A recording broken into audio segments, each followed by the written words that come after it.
In the hills of Ephraim, there lived a woman named Hannah who longed for a child. Year after year, she prayed earnestly to God, asking for a son. One day, while praying in the temple at Shiloh, she made a vow. O Lord Almighty, if you will only look on your servant's misery and remember me, and not forget your servant, but give her a son, then I will give him to the Lord for all the days of his life. God heard Hannah's prayer, and she gave birth to a son, whom she named Samuel, meaning heard by God.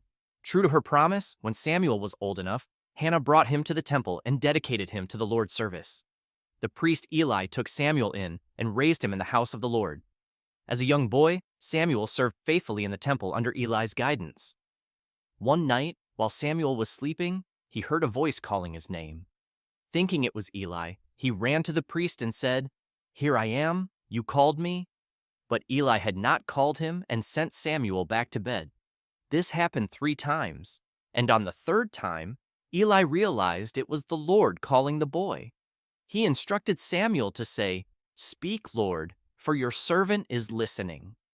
When Samuel heard the voice again, he responded as Eli had told him. God then spoke to Samuel, delivering a message of judgment against Eli's household because of the wickedness of his sons, who had dishonored God and abused their priestly roles. The next morning, despite his fear, Samuel faithfully relayed God's message to Eli. As Samuel grew, the Lord was with him, and all of Israel recognized that Samuel was a prophet of the Lord. God continued to speak through Samuel, and his words never fell to the ground. He became a respected leader and judge over Israel, guiding the people in both spiritual and civil matters.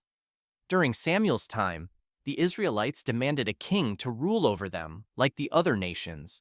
Though Samuel was displeased, he prayed to the Lord, who instructed him to grant their request. God chose Saul, a young man from the tribe of Benjamin, to be Israel's first king. Samuel anointed Saul and presented him to the people. However, Saul's reign was marked by disobedience to God's commands, and the Lord rejected him as king.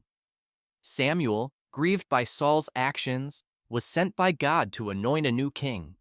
He was directed to the house of Jesse in Bethlehem, where he anointed the youngest of Jesse's sons, a shepherd boy named David. Though David was young and seemingly insignificant, God saw his heart and chose him to lead Israel. Samuel continued to serve God faithfully until his old age, guiding Israel through difficult times and ensuring the people remained connected to the Lord. Even after his death, Samuel's legacy as a prophet and judge endured, and his life remains a powerful example of obedience, faithfulness, and dedication to God. This story is based on the accounts found in the books of 1 Samuel,